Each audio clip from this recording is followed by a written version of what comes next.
இப்போ now let us go back to Daniel. இப்போ இருதயத்தை பற்றி கொஞ்சம் பார்த்து கொண்டு வருகிறோம். இப்போ இருதயம் நம்முடைய இருதயத்தை பகுத்தறியணும். ஆண்டவரே, என் இருதயம் யோகியமானதாக இருக்கிறதா? இந்த காரியத்தை நாம் படிக்க வேண்டும். ரெண்டாவது இன்னொரு இந்த இருதயத்தை நாம் சரியாக வைக்கணும்னா என்ன எப்படி இருக்கணும்னு சொன்னால், இதே எரேமியா 17ஆம் அதிகாரம் 5வது வசனத்திலிருந்து வாசிக்கணும். எரேமியா 17:5. மனுஷன் மேல் நம்பிக்கை வைத்து மாம்சமானதை தன் புயபலமாக்கிக் கொண்டு கர்த்தரை விட்டு விலகுகிற இருதயம் உள்ள மனுஷன் சபிக்கப்பட்டவன் என்று கர்த்தர் சொல்லுகிறார். இதில் நிறைய பேருக்கு ரொம்ப ரொம்ப படிக்கிறதுக்கு ரொம்ப சுலபமாக இருக்கும். இந்த வசனம் என்ன சொல்லுதுன்னு உங்களுக்கு தெரியுமா? அர்த்தம் சொல்லுதுன்னா, மனுஷன் மேல் நம்பிக்கையாக வைத்து மாம்சமானதை புயபலமாக்கி கொண்டு, அப்படின்னா தட் மாம்சம் சொல்கிறது நம்மளையும் சேர்த்து தான். நம்ம ability, I have got the ability to do it's, I have got talent, I have got ability to do. இந்த டேலண்ட்டை கிவன் பை காட். இது தெரியாமல் I have got the ability to do அப்படின்னு சொல்ல போகும்போது then you run into problems. புயபலமாக வைத்துக்கொண்டு கர்த்தரை விட்டு விலகுகிற மனுஷன். கர்த்தர் நாம் படிக்கிறோம், நம்ம எம்பிஏ படிக்கிறோம், பிஹெச்டி படிக்கிறோம், நம்ம காரியத்தில் இல்லைம்மா, அங்கே தான் பிரச்சனை உனக்கு ஆரம்பிக்குது. படி, அதனால் உனக்கு புக் நாலேஜ் வரும், உலகத்தை பற்றி நாலேஜ் வரவே வராது. இப்போ அப்படி படித்து உடனே நாலேஜ் அக்வயர் பண்ணி அந்த மாதிரி வேலை செய்தால் அது இன்றைக்கி உலகத்தின் ஈக்கனாமிக் பிரின்சிபல்ஸ் எல்லாம் சூப்பராக இருக்கணும்ல. ஏன் இல்லை? அவன் எம்ஐடியில் படிச்சிருப்பான், ஹார்வர்டில் படிச்சிருப்பான், பெரிய பெரிய படிப்பெல்லாம் படிச்சுட்டு வருவான். என்ன அவனால் சால்வ் பண்ண முடியல? ஏனென்றால் அதுக்கு கர்த்தருடைய ஞானம் வேணும். இந்த படிப்பு ஞானம் வராது. Book knowledge will not help. கர்த்தரை விட்டு விலகுகிற இருதயம் உள்ள மனுஷன் சபிக்கப்பட்டவன். You have to study that. Along with that கர்த்தர் மேலே பயபக்தியாக இருந்து அவர் சொல்லி கொடுக்கறதுக்கு கர்த்தாவே. இப்போ இது சப்ளை டிமாண்டு இருக்குது, ஈக்கனாமிக்ஸில் படிக்கிறோம். அது இட்ஸ் தேர். சப்ளை டிமாண்டை எடுத்து பார்த்து தான் இருக்கும். பிகாஸ் ஆஃப் மனுஷனுடைய ஆவரிஷியஸ்னஸை பார்த்து சப்ளை டிமாண்டு அதிகமாக இருக்கும். இப்போ பாருங்கள், ஒரு சின்ன காரியத்தை சொல்லுங்கள். நாளையிலேருந்து தக்காளி பழம் வராதுன்னு சொல்லுங்கள், அத்தனை பேரும் தக்காளி பழத்தை வாங்குகிறான். சும்மா நாட்டுக்கு எவனாவது ஒருத்தன் ஷேர் மார்க்கெட்டில் ஷார்ட் செல்லரை ஒருத்தன் சொல்லி விட்டுட்டு போயிடுறான். சொல்லி விட்டுட்டு போனோன்னா அத்தனை பேரும் உட்காந்து வாங்கி வச்சுருப்பானுங்க பத்திரமா. கடைசியில் அவன் விற்றுட்டு போயிட்டுருப்பான். ஒரு நாள் டொப்புன்னு ஸ்டாக் மார்க்கெட்டில் விழுந்துடும். அப்போ தலையை சொஞ்சிட்ருப்பான். எல்லாமே போச்சு, என் பணத்தெல்லாம் கொண்டு போய் அங்கே போட்டேனே. அப்போ நீ யாரை நம்புகிற? இன்னொரு மனுஷனை நம்புகிற, ப்ளஸ் உன்னோட எபிலிட்டியை நம்புகிற. அதனால நீ தோற்று போய்டுற. ஓகே, உலகிற இருதயம் உள்ள மனுஷன் சபிக்கப்பட்டவன் என்று கர்த்தர் சொல்கிறார். அடுத்த வசனம். அவன் அந்தரவெளியில் கரளையாய் போன செடியை போலிருந்து நன்மை வருகிறதை காணாமல் வனாந்திரத்தின் வறட்சியான இடங்களிலும் குடியில்லாத உவர் நிலத்திலும் தங்குவான். பார்த்தீங்களா, பரிதாபமான நிலைமை. என்னைக்கும் பஞ்சம் பட்டினி தான் ப்ராப்ளம். நிறைய பேர் சொல்லுவாங்க, எங்களுக்கு அப்படி தான் எங்கள் கஷ்டமாக இருக்குது அப்படின்னு சொல்லிட்டு. அது பண்ணால் கஷ்டம் இல்லை. நான் திருப்பியும் அது இந்த இதிலலாம் சொல்லுவாங்க, இந்த ஃபினான்ஷியல் இதில் தான் சொல்லுவாங்க, ஏழையாக பிறக்கிறது தப்பு இல்லை, ஏழையாக சாகிறது தப்பு அப்படின்னு அவங்க சொல்லுவாங்க. நான் சொல்லலை. நீங்கள் கர்த்தரை பிடிச்சிக்கிட்டு நான் நல்லா இருப்பேன். அப்போ என்ன போட்டிருக்கோம்? வனாந்திரத்தில் வறட்சியான இடத்துலையும் குடியில்லாத ஒவ்வொரு இடத்துலையும் தங்குவான். அப்படின்னா அங்கே தான் இருப்பான். அவனோட குரோத்தே வராது, ஸ்டண்டட் குரோத்தாக இருக்கும். இப்போ குட்டியான மனுஷர்களை பார்ப்போம் சர்க்கஸில், என்ன டிஃபிஷியன்சின்னு தெரியாது. அந்த மாதிரி தான் இருக்கும். 7வது வசனம் வாசிங்க. கர்த்தர் மேல் நம்பிக்கையை வைத்து. கர்த்தர் மேலே நம்பிக்கை. இங்கே இந்த நம்பிக்கைன்ற வார்த்தை எங்கே சம்மந்தப்பட்டிருக்குன்னா உன் இருதயத்தில் சம்மந்தப்பட்டிருக்குது. எனக்கு எல்லாமே அவர் தான் பண்ணுவார் அப்படின்ற நம்பிக்கை. கர்த்தர் மேலே நம்பிக்கை வைத்து. கர்த்தரை தன் நம்பிக்கையாய் கொண்டிருக்கிற அவரே மனுஷன். எனக்கு நம்பிக்கை அப்படின்னு சொல்லிட்டு கர்த்தரை நம்பிக்கையாய் கொண்டிருந்து கர்த்தரை தன் நம்பிக்கையாய் கொண்டிருக்கிற மனுஷன் பாக்கியவான். அவர் தான் எனக்கு எல்லாமே, அவர் தான் பண்ண போகிறது, நான் அவரே டிபெண்ட் பண்ணியிருக்கேன். இதுதான் அங்கே டேனியல் எடுத்த முடிவு. Daniel purpose in his heart not to defile him. It's easy நினச்சிடாதீங்க. அந்த மாதிரி விசுவாசம் உள்ள அந்த முடிவை எடுக்கணும்னு சொன்னால் அந்த விசுவாசனா இப்போ என்னன்னு சொல்லி கொடுத்துட்ருக்குறேன் உங்களுக்கு.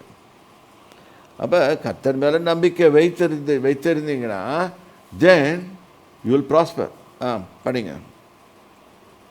அவன் தண்ணீர் அண்டையில் நாட்டப்பட்டதும் கால்வாய் ஓரமாக தன் வேர்களை விடுகிறதும் உஷ்ணம் வருகிறதை காணாமல் இலை பச்சையாய் இருக்கிறதும் மலை தாழ்ச்சியான வருஷத்திலும் வருத்தமின்றி தப்பாமல் கனி கொடுக்கிறதுமான மரத்தை போல் இருப்பான். பார்த்தீங்களா, அவனை பற்றி என்ன பட்டிருக்கு? 1ஆம் சங்கீதத்தில் கூறப்பட்டிருக்குது, அத்தனையும் சொல்லப்பட்டிருக்குது. தண்ணீரில் அண்டையில் நாட்டப்பட்டிருக்கு. தண்ணீர் அண்டையில் நாட்டப்பட்ட நல்லா தண்ணி எடுத்துக்கும் மரம். கால்வாய் ஓரமாக, தண்ணீர்னால் ஏதாவது ஆத்தங்கரையில் இருக்கலாம், கால்வாய் ஓரமாக நாட்டப்பட்ட வேர்களை விடுவதும், உஷ்ணம் வர்றது தெரியாது, சூடு வர்றது தெரியாது, அதுக்கு நல்லா ஜாலியாக வளரும். உஷ்ணம் வருகிறதை காணாமல் பச்சையாக இருக்கிறதும், எப்போவுமே இலையுதிராது இருக்கும், பச்சையாக இருக்கும், க்ரீனரி. நான் உங்களுக்கு சொல்கிறேன், ரொம்ப டென்ஷன் ஆனீங்கன்னா ஒரு ஐடியா கொடுக்குறேன். எங்கேயாவது போய் பச்சையாக இருக்கிறட்ட போய் உட்காந்துட்டு வாங்க கொஞ்ச நேரம். உங்கள் இருதயத்தின் நிலைமை மாறும். நான் வந்து நிறைய டென்ஷனாகி இங்கே வர மனுஷங்கள்லாம் இருப்பாங்க. அவங்களுக்கெல்லாம் சொல்கிறது, எங்கே மலையாவது தண்ணியாவது போய் பார்த்துட்டு வாங்க. நேச்சுரலாக, பிகாஸ் நம்ம அங்கேருந்து தான் வந்திருக்கோம், க்ரியேட் பண்ணப்பட்டிருக்கோம். அதனால் we like it, naturally we will like it. அங்கே போய் உட்காந்து பார்க்கணுங்க. சரி, தண்ணீர் ஓரமாக இப்போ வந்து ஓரமாக வேணும். உஷ்ணம் வருவதை காணாமல் பச்சையாக இருக்கிறதும் மழை தாழ்மையான வருஷத்தில் வருத்தமின்றி தப்பாமல். இப்போ வருஷம் இன்னொரு இடத்துல மழை வராது, மழை வராமல் போக காலம், அதாவது பஞ்சகாலம் இது சொல்லலாம். திடீர்னு வானத்தை கர்த்தர் அடிச்சிடுறாரு. அப்போ கூட இது ஜாலியாக தான் இருக்கும். அதான் வேதத்தில் போட்டிருக்கு, பஞ்சகாலத்தில் ஈசாக்கு விதைத்தான், அவன் 100 மடங்கு அறுவடை செய்தான். இதெல்லாம் ஏன் சொல்கிறேன் இப்போனா, உங்கள் இருதயத்தை நீங்கள் சீர்படுத்தி பாருங்கள். உங்கள் இருதயத்தை நீங்கள் தான் ஸ்டடி பண்ண முடியும். என்னால் ஸ்டடி பண்ண முடியாது, உங்கள் பாஸ்டரால் ஸ்டடி பண்ண முடியாது, யாராலையும் ஸ்டடி பண்ண முடியாது. அவனுக்கு இருதயம் கொடுக்கப்பட்ட இருதயத்தை எடுத்துக்கொண்டு போய் நேராக ஆவியானவர்கிட்ட வச்சு, ஆவியானவரே எனக்கு எனக்கு என்னோடய இருதயத்தை பற்றி எனக்கே தெரியல, நீங்கள் தான் சொல்லி கொடுங்க, நான் ஒரு ஃப்ராடாக இருக்கிறேன் அப்படின்னு சொல்லுங்கள். உண்மையாகவே எனக்கே தெரியல, இல்லாட்டி நம்ம எல்லாம் சொல்லுவோம், நான் நல்லா தான் இருக்கிறேன். எந்த மனுஷனும் தான் குறைய ஒத்துக்க மாட்டான். தன் பிள்ளைகளை உணர்வுகளின் யாருன்னு போட்டிருக்குது. மறைவான குற்றங்களுக்கு எனக்கு என்னை விலக்கி காருன்னு போட்டிருக்கு. அப்போ குற்றங்களை உணரத்தக்க இருதயம் யாருக்கும் இல்லை. நான் தப்பு பண்ணிட்டேன் அப்படின்னு ஒத்துக்கல, இல்லை நான் கரெக்டாக தான் பண்ணணும். நீங்கள் பாருங்கள், ஒருத்தனை டிராஃபிக்கில் ஓடிருப்பான், சிக்னல் ஜம்ப் பண்ணியிருப்பான். அவனை பிடிங்க, அவனை பிடிச்ச ஏதாவது என்ன சொன்னான், எங்கள் அம்மா உடம்பு சரியில்லை, நான் அதனால தான் போனேன், ஏதாவது ஒரு ரீசன் சொல்லுவோம். இல்லாட்டி அம்மா இல்லாது தாத்தா பாட்டி செத்து போனது எல்லாத்தையும் கொண்டுருவானுங்க. இது எங்கே புத்தி வருதுன்னா, நம்ம ஸ்கூலுக்கு போனாலும் புத்தி வரும். அந்த புத்தி ஸ்கூலுக்கு போனால், கிளாஸுக்கு போனாலும் அங்கே வந்து ஏன் லேட்டாக வந்தால் டீச்சர் கேட்டாங்கன்னா நம்ம என்ன பதில் சொல்லுவோம்? இது செத்து போன பாட்டியை திருப்பி சாவடிப்போம்.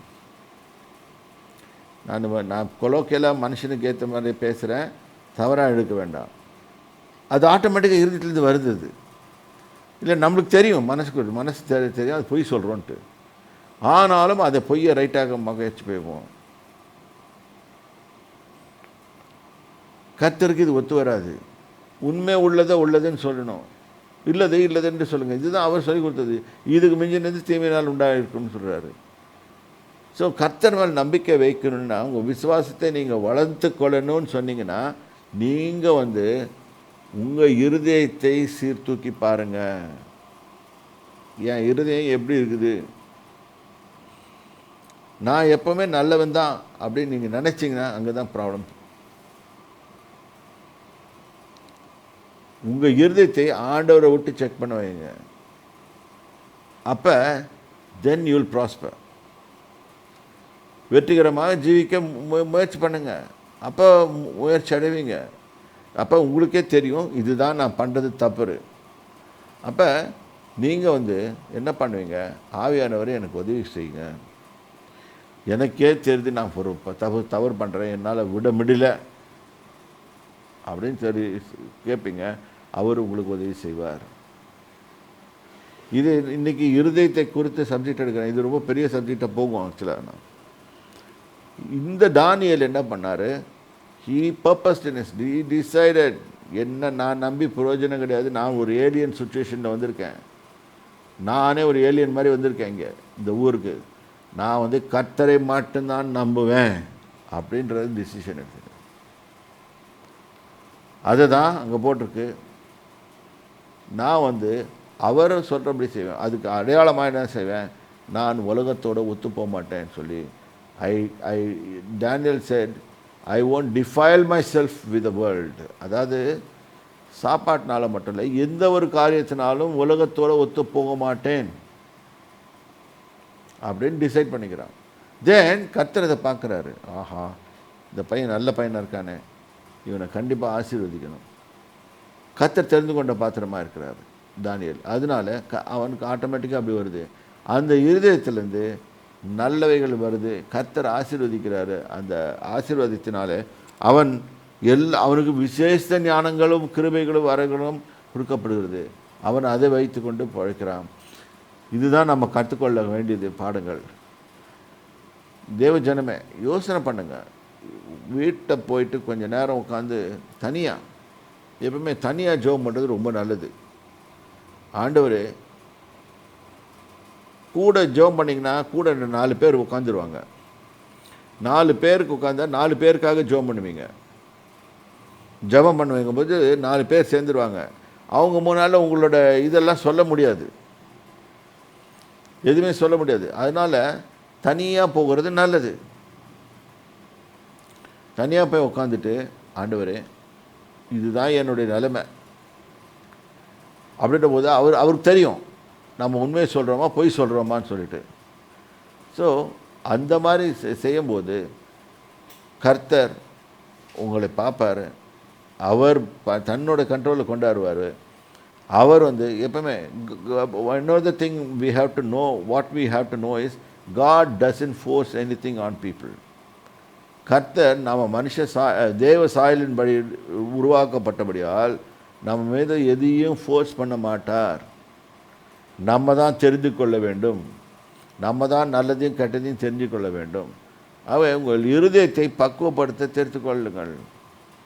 அதான் போட்டு இருதயமே எல்லாத்துக்கும் திருக்குள்ளதும் கொடியதுமாக இருக்கிறது. இருதயத்தை மாற்றுங்க.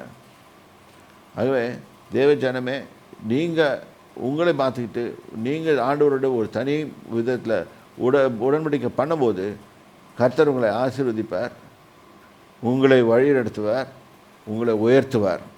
கர்த்தர் உங்களை உயர்த்துவதற்கு நீங்கள் பாத்திரர்களாக இருப்பீர்கள். கர்த்தருடைய நாமத்துக்கு ஸ்தோத்திரம். இப்பொழுது ஜெபிச்சு முடிக்கலாம். சர்வ வல்லமையுள்ள தேவனாய கர்த்தாவே, இருதயத்தை குறித்து ஆராய்ந்தோம். தானியேல் இருதயம் உமக்கு முன்பாக எப்படி செம்மையானதாக இருந்ததோ அதே போல் எங்கள் இருதயமும் உமக்கு முன்பாக செம்மையானதாக இருக்கட்டும். கர்த்தாவே, எந்த வித பிரச்சனை வந்தாலும் கர்த்தர் என்னோடு இருக்கிறார், என்னுடைய இதெல்லாம் பார்த்து கொள்வார், என் வழி செம்மையானவைகளாக இருக்க கர்த்தர் உதவி செய்வாராக என்று சொல்லி நாங்கள் ஆவியானவரை கெட்டியமாக பிடித்து கொள்ள எங்களுக்கு கிருபை தாருங்க. வெற்றிகரமாக ஜீவிக்க எங்களுக்கு கிருபை தாருங்க, வழி நடத்துங்க. இதை கேட்டுக்கொண்டிருக்க அனைவரும் பயன்படுத்தப்படத்தக்கதாக கர்த்தாவே, அவர்கள் இருதயத்தை தனியாக உட்கார்ந்து சோதித்து அறிந்து நலமானதை பிடித்து கொண்டு கெட்டதை விடத்தக்கதாக என் தேவனாய கர்த்தர் கிருபை செய்வீராக. ஆசீர்வதிங்க இயேசு கிறிஸ்துவின் நாமத்தினாலே. ஆமென்.